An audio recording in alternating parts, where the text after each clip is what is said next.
امام الانبیاء محبوب الانبیاء محمد رسول اللہ صلی اللہ علیہ وسلم کا جانشین بننا تو معمولی بات ہے. ارے اگر بات دنیا ہی بڑی چیز تھی تو پھر سب سے پہلے آپ کو دنیا ملی. ساری زندگی آپ تبلیغوں میں رہے. اگر یہ بہت بڑی چیز ہے تو پھر انبیاء علیہ السلام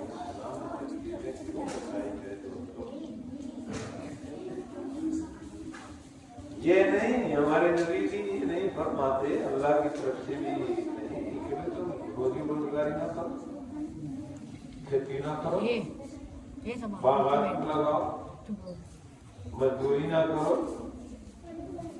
کہیں ملازمت نہ کرو, تجارت نہ کرو. ہاں منع نہیں کیا. السلام علیکم سامعین. 26 ربیع الثانی اور 11 نومبر ہے.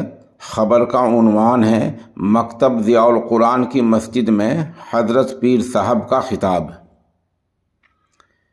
یہ خطاب دراصل 10 بچوں کے ناظرہ قرآن مجید مکمل ہونے پر ہوا ہے.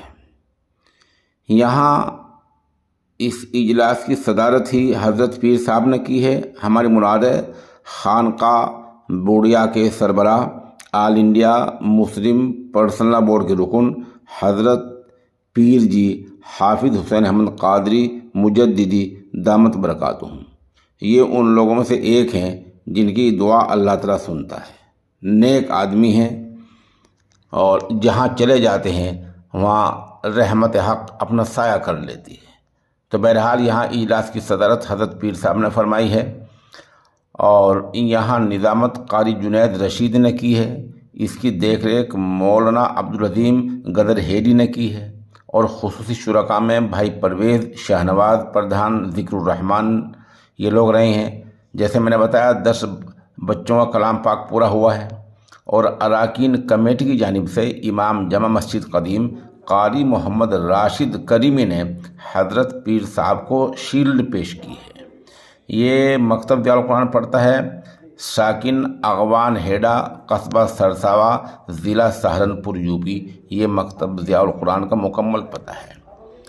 حضرت پیر صاحب کا بیان صرف 1 منٹ کا ہے جو آپ نے سنا. اس کو آپ دھیان سے سنیں, بار بار سنیں. اور حضرت پیر صاحب کی ہمیشہ یہی نصیحت رہتی ہے کہ لوگ اللہ سے ڈریں, اللہ کی طرف رجوع کریں, علماء کا احترام کریں اور اپنی زندگی کو دین کی خدمت کے لیے وقف کر دیں.